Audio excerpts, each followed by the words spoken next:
क्या आप जानते हैं कि हमारे दिमाग की याद रखने की क्षमता तब सबसे तेज होती है जब हम किसी काम को लगातार 30 मिनट तक बिना रुके करते हैं। यही कारण है कि कुछ विद्यार्थी आधा सिलेबस कुछ ही दिनों में पूरा कर लेते हैं, जबकि कुछ लोग महीनों तक किताबों में उलझे रहते हैं। आज मैं आपको ऐसा तरीका बताने वाला हूं जिससे आप अपना पूरा सिलेबस तेजी से पूरा करेंगे और फिर भी आपके पास खाली समय बचेगा। और सबसे बड़ी बात, यह पढ़ाई आपको बोझ नहीं लगेगी बल्कि एक खेल जैसी लगेगी। सबसे पहले समझिए कि सिलेबस बड़ा नहीं होता, हमारा समय बर्बाद करने का तरीका बड़ा होता है। जब भी आप किताब खोलते हैं तो मोबाइल, बातें, सोचना और टालना शुरू हो जाता है। अगर आप सिर्फ 3 घंटे भी बिना किसी रुकावट के पढ़ाई कर लें तो आप देखेंगे कि 3 दिन का काम सिर्फ 1 दिन में हो सकता है।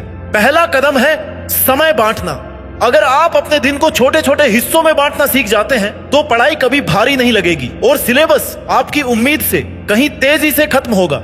ये तरीका न केवल दिमाग को ताजा रखता है बल्कि आपको हर पढ़ाई सत्र में पूरी ऊर्जा से काम करने में मदद करता है। सोचिए, जब हम लगातार 3-4 घंटे एक ही जगह बैठकर पढ़ने की कोशिश करते हैं तो क्या होता है। पहले आधे घंटे तक हम ध्यान से पढ़ते हैं, फिर धीरे धीरे दिमाग भटकने लगता है। कभी खिड़की के बाहर देखते हैं, कभी मोबाइल पकड़ लेते हैं, कभी पानी पीने जाते हैं, कभी सोचते हैं कि थोड़ी देर बाद करेंगे। इस तरह 3 घंटे बैठने के बाद भी असली पढ़ाई मुश्किल से 1 घंटे की ही होती है। यही वजह है कि समझदार विद्यार्थी अपने समय को छोटे छोटे सत्रों में बांटते हैं। इसे समझिए, 30 मिनट पढ़ाई और 5 मिनट का आराम।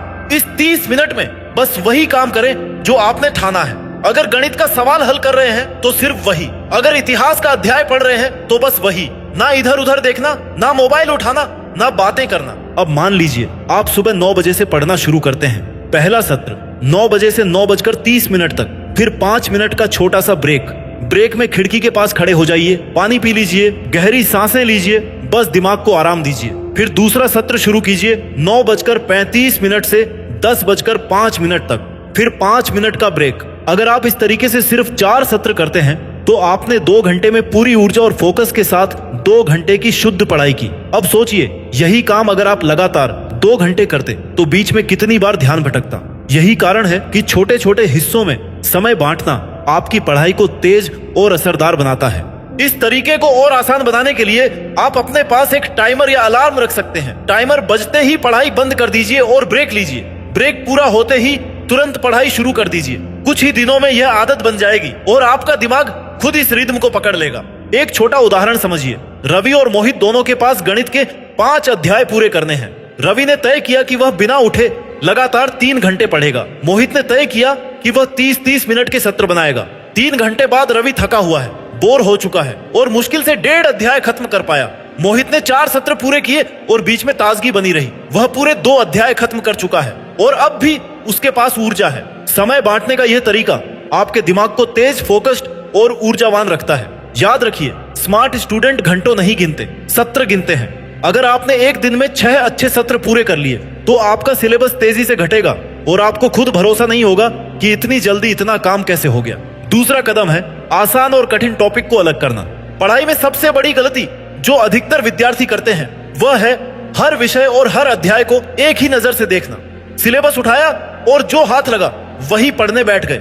नतीजा ये होता है कि अगर शुरू में ही कोई कठिन टॉपिक मिल गया तो मन डर जाता है, आत्मविश्वास टूट जाता है और पढ़ाई बोझ लगने लगती है। समझदार विद्यार्थी ऐसा नहीं करते। वे सबसे पहले अपने पूरे सिलेबस की जांच पड़ताल करते हैं। वे यह तय करते हैं कि कौन सा टॉपिक आसान है और कौन सा कठिन, यानी कौन सा अध्याय ऐसा है जिसे देखकर ही लगता है कि ये तो चुटकियों में हो जाएगा और कौन सा ऐसा है जिसे देखकर लगता है कि इसमें तो पूरा दिन लग सकता है। इसका फायदा क्या है? जब आप पहले आसान टॉपिक खत्म करते हैं तो दिमाग में आत्मविश्वास और जीत की भावना आती है। जैसे जैसे आसान टॉपिक लिस्ट से हटते जाते हैं आपको लगता है कि सिलेबस का आधा काम हो चुका है। यही मनोवैज्ञानिक खेल है जो आपको कठिन टॉपिक के लिए मानसिक रूप से तैयार करता है। एक उदाहरण से समझिए, मोनिका और अजय दोनों के पास विज्ञान के 10 अध्याय पूरे करने हैं। मोनिका ने देखा कि उसमें से 6 अध्याय बहुत आसान हैं और 4 कठिन। उसने पहले आसान अध्याय निपटाए। 2 दिन में ही उसने 6 अध्याय खत्म कर दिए। अब उसके दिमाग में यह एहसास है कि वाह, मैं सिलेबस का आधा खत्म कर चुकी हूँ। ये आत्मविश्वास उसे कठिन अध्याय जीतने की ताकत देता है। दूसरी तरफ अजय ने शुरू में ही कठिन अध्याय पकड़ लिया। पहले ही दिन थक गया, समझ नहीं आया, बोर हो गया। 3 दिन बाद भी उसका आधा अध्याय ही पूरा हुआ। यही फर्क है स्मार्ट प्लानिंग और बिना सोचे पढ़ाई में। आसान और कठिन टॉपिक को अलग करने के लिए आप रंगों या निशानों का उपयोग कर सकते हैं, जैसे लाल रंग कठिन टॉपिक, पीला रंग मध्यम टॉपिक, हरा रंग आसान टॉपिक। अब आपका लक्ष्य होगा कि पहले हरे टॉपिक खत्म करिए, फिर पीले और अंत में लाल। हर बार जब आप एक टॉपिक खत्म करेंगे तो उसे टिक कर देंगे। यह छोटी सी टिक आपके दिमाग में जीत की घंटी बजाती है और आपको अगले टॉपिक पर ले जाती है। एक और फायदा यह है कि आसान टॉपिक पहले खत्म होने पर सिलेबस का बोझ आधा महसूस होने लगता है। जब दिमाग हल्का होता है तो कठिन टॉपिक में बैठने की हिम्मत और उत्साह दोनों बढ़ जाते हैं। कठिन टॉपिक को जीतना तब आसान लगता है जब आपके भीतर यह भरोसा हो कि मैं पहले ही आधा सिलेबस जीत चुका हूँ। याद रखिए, सिलेबस सिर्फ किताबों का खेल नहीं है, यह दिमाग का खेल है। जो विद्यार्थी दिमाग की चाल समझते हैं वही कम समय में ज्यादा जीतते हैं। इसलिए आज से ही अपना सिलेबस खोलिए, उसे 3 हिस्सों में बांटिए और पहले आसान टॉपिक पर हमला कर दीजिए। आप देखेंगे कि हर टिक, हर पूरा हुआ अध्याय आपको अगली जीत के लिए और मजबूत बनाता जाएगा। तीसरा कदम है रोज का छोटा लक्ष्य बनाना। अधिकतर विद्यार्थी जब पढ़ाई शुरू करते हैं तो सबसे बड़ी गलती यही करते हैं कि वे अपने लिए बहुत बड़ा लक्ष्य तय कर लेते हैं। सोचते हैं कि आज 10 घंटे पढ़ेंगे या पूरा सिलेबस खत्म कर देंगे, लेकिन जब ऐसा नहीं हो पाता तो मन टूट जाता है और पढ़ाई बोझ लगने लगती है। सफल विद्यार्थी ऐसा नहीं करते। वे जानते हैं कि छोटे लक्ष्य बड़े नतीजे लाते हैं। दिमाग तब सबसे ज्यादा खुश और संतुष्ट होता है जब वह अपने द्वारा तय किया हुआ काम पूरा कर लेता है। इसलिए पढ़ाई में सबसे जरूरी है रोज का छोटा लक्ष्य तय करना। छोटा लक्ष्य क्यों? क्योंकि छोटा लक्ष्य दिमाग के लिए आसान और हासिल करने योग्य लगता है। जब हम छोटा लक्ष्य पूरा करते हैं तो अंदर एक जीत की भावना पैदा होती है। यही भावना अगले लक्ष्य के लिए ऊर्जा और प्रेरणा देती है। एक उदाहरण से समझिए, राहुल और प्रिया दोनों के पास इतिहास के 5 अध्याय पढ़ने हैं। राहुल ने सोचा कि आज पूरे 5 अध्याय पढ़ लूंगा। सुबह पढ़ाई शुरू की, 2 अध्याय के बाद थक गया और बोर हो गया। दिन खत्म होने तक सिर्फ 2.5 अध्याय ही पढ़ पाया। रात में सोते समय उसे लगा कि वह हार गया, जो ठाना था वह पूरा नहीं हुआ। दूसरी तरफ प्रिया ने छोटा लक्ष्य तय किया, आज सिर्फ 2 अध्याय पूरे करूंगी। उसने आराम से प्लान बनाया, समय बांटा और 2 अध्याय पूरे कर लिए।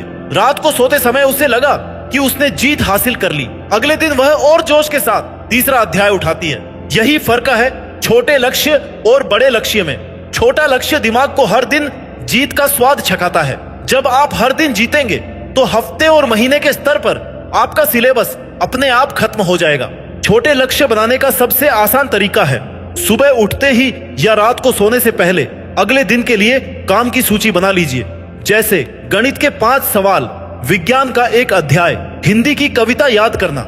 याद रखिए, इस सूची को ज्यादा लंबा मत बनाइए, बस इतना काम लिखिए जो आप पूरे आत्मविश्वास से पूरा कर सकें। जब आप दिन के अंत में ये सूची टिक करते हैं तो आपको अंदर से खुशी और संतोष मिलता है। यही संतोष आपकी पढ़ाई को तेज कर देता है। एक और फायदा छोटे लक्ष्य का यह है कि दिमाग डरता नहीं है। जब हम कहते हैं कि आज 10 घंटे पढ़ना है तो दिमाग थकान और डर महसूस करता है, लेकिन जब हम कहते हैं कि छोटे लक्ष्य को पूरा करने के लिए हमें केवल 1 घंटा पढ़ना है तो दिमाग थकान और डर महसूस नहीं करता है कि बस 5 सवाल हल करने हैं तो दिमाग तुरंत मान जाता है और काम शुरू कर देता है। याद रखिए, छोटा लक्ष्य हर दिन की छोटी जीत है और यही छोटी जीतें बड़ी सफलता में बदलती हैं। अगर आप रोज सिर्फ इतना कर लें कि आज जो तय किया है वह पूरा होगा तो कुछ ही हफ्तों में आपका पूरा सिलेबस खत्म होगा और आप खुद को सबसे आगे पाएंगे। चौथा कदम है सुबह के समय का उपयोग करना। अगर आप किसी भी सफल विद्यार्थी से पूछेंगे कि वह सबसे ज्यादा प्रभावी पढ़ाई कब करता है तो जवाब होगा सुबह का समय। सुबह का 1 घंटा रात के 3 घंटे के बराबर असर करता है, क्योंकि जब आप सुबह उठते हैं तो आपका दिमाग और शरीर पूरी तरह ताजा होते हैं। रात की नींद के बाद दिमाग का स्मरण शक्ति वाला हिस्सा, जिसे हम मेमोरी कहते हैं, सबसे एक्टिव होता है। सोचिए सुबह का माहौल कितना अलग होता है। बाहर हल्की सी ठंडी हवा, पक्षियों की चहचहाहट और चारों तरफ शांति। न कोई हॉर्न, न मोबाइल की लगातार बजती नोटिफिकेशन, न दोस्तों की बातें।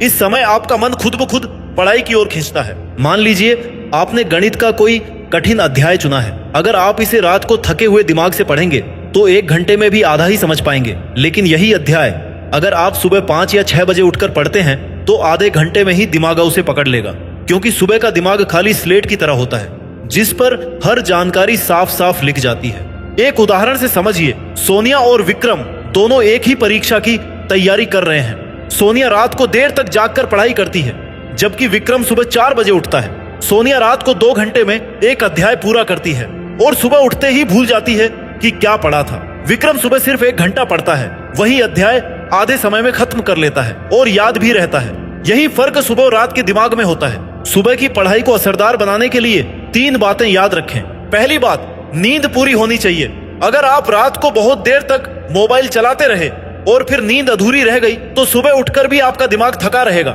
इसलिए कम से कम 6 से 7 घंटे की नींद जरूरी है। दूसरी बात, कठिन और याद करने वाले टॉपिक सुबह ही पढ़ें। सुबह का समय आसान काम में बर्बाद मत कीजिए। कविताएं, परिभाषाएं, सूत्र, कठिन प्रश्न, ये सुबह सबसे जल्दी दिमाग में बैठते हैं। तीसरी बात, सुबह के पहले 1 घंटे को सोने का नहीं, सोने से भी कीमती बनाने का।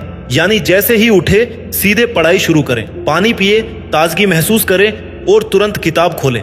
मोबाइल, सोशल मीडिया या टीवी को कम से कम 2 घंटे तक मत छुए। सुबह का ये 1 घंटा आपको न सिर्फ तेजी से सिलेबस खत्म करने में मदद करेगा, बल्कि आपका आत्मविश्वास और मूड पूरे दिन पॉजिटिव रहेगा।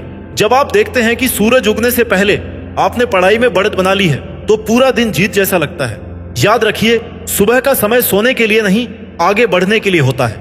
जो विद्यार्थी इस समय का सही इस्तेमाल करते हैं वही सबसे आगे निकलते हैं। 5वां कदम है दोहराव और आत्मविश्वास। पढ़ाई में एक बहुत बड़ी गलती जो अधिकतर विद्यार्थी करते हैं वह यह है कि वे सिर्फ पढ़ते हैं लेकिन दोहराते नहीं।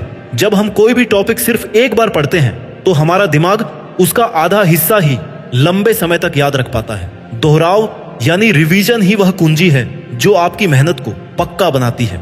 बिना दोहराव के चाहे आप कितने भी घंटे पढ़ लें, परीक्षा के समय आधी बातें भूल जाएंगी। दोहराव का सबसे बड़ा फायदा यह है कि यह आपके आत्मविश्वास को बढ़ाता है। जब आप किसी अध्याय को बार बार पढ़ते हैं तो दिमाग में यह भाव आता है कि हाँ, अब यह टॉपिक मेरा है, इसे मैं कभी नहीं भूलूंगा। यही आत्मविश्वास परीक्षा में आपकी सबसे बड़ी ताकत बनता है। एक उदाहरण से समझिए, अमित और नील दोनों ने विज्ञान का एक ही अध्याय पढ़ा। अमित ने वह अध्याय एक बार पढ़ा और आगे बढ़ गया। नील ने वही अध्याय एक बार सुबह पढ़ा और रात को 5 मिनट दोहरा लिया। 3 दिन बाद जब दोनों से सवाल पूछा गया तो अमित हिचकिचा रहा था, लेकिन नील के जवाब बिल्कुल साफ और तेज थे, क्योंकि दोहराव ने उसके दिमाग में उस जानकारी को गहराई से बैठा दिया था। दोहराव करने का सबसे असरदार तरीका है, पहला रिवीजन। उसी दिन रात को 5 मिनट सुबह या दिन में जो भी पढ़े, रात को सोने से पहले उस पर एक नजर डाल लीजिए। ये आपके दिमाग में उस जानकारी को रात भर के लिए जमा देगा। दूसरा रिवीजन, 2 दिन बाद जब आप उसे फिर से देखते हैं तो दिमाग उसे और गहराई से पकड़ लेता है। तीसरा रिवीजन, परीक्षा से पहले यह आखिरी रिवीजन आपके आत्मविश्वास को आसमान पर पहुंचा देगा। दोहराव सिर्फ किताब का नहीं, सवालों का भी होना चाहिए। अगर आप गणित, भौतिकी या किसी भी प्रश्न आधारित विषय की तैयारी कर रहे हैं तो जो सवाल आप पहले हल कर चुके हैं उन्हें दोबारा लिखे बिना सिर्फ देखकर हल करने की कोशिश कीजिए। यह दिमाग को तेज और परीक्षा के लिए तैयार रखता है। अब बात करते हैं आत्मविश्वास की। दोहराव ही आत्मविश्वास की असली नींव है। जब आप जानते हैं कि आपने जो पढ़ा है उसे दोहराकर पक्का कर लिया है तो परीक्षा हॉल में डर और घबराहट दूर रहती है। आपकी आंखों में आत्मविश्वास साफ झलकता है और ये वही आत्मविश्वास है जो आपको टॉपर बनाता है। याद रखिए, पढ़ाई मेहनत से पूरी होती है लेकिन दोहराव से पक्की होती है। अगर आप दोहराव को अपनी आदत बना लेंगे तो न सिर्फ आपका सिलेबस समय पर खत्म होगा, बल्कि परीक्षा के समय आपके चेहरे पर मुस्कान और दिल में जीत का यकीन होगा। याद रखिए, पढ़ाई का मतलब सिर्फ किताबों में डूब जाना नहीं है। सही तरीके से पढ़ाई करने पर आपके पास खाली समय भी रहेगा। यही समय आपको आराम देगा, खेल कूद देगा और आत्मविश्वास भी। आज से ही यह तरीका अपनाइए। आप देखेंगे कि सिलेबस पहले ही खत्म हो जाएगा और आप उन कुछ विद्यार्थियों में होंगे जो परीक्षा से पहले न सिर्फ तैयार रहते हैं बल्कि आत्मविश्वास से मुस्कुराते भी हैं।